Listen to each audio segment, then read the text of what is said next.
So first of all, this brings up the question of, so what's this free will thing about?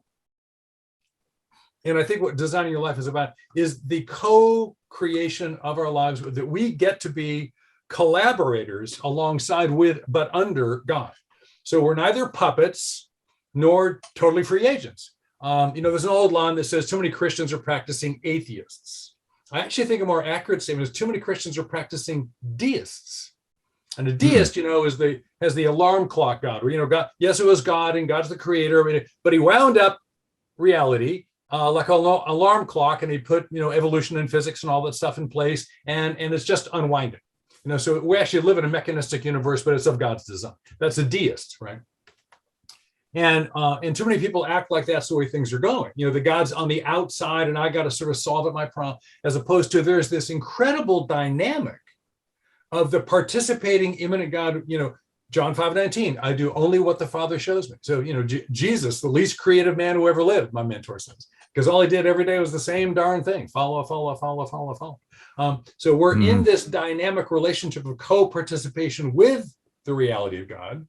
And then the sovereignty freedom thing, the way I hold that, first of all, I think to myself, okay, so I got two really, really big ideas here: free will and sovereignty.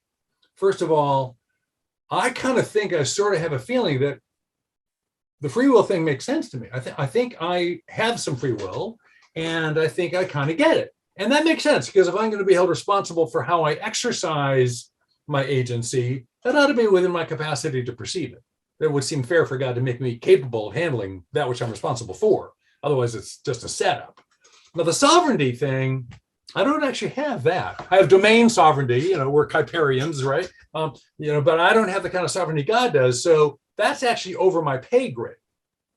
Mm-hmm. So that one might kind of blow my brains out a little bit. And I see a lot of people trying to come up with a human description of God that works for them, because they just don't like the paradoxes.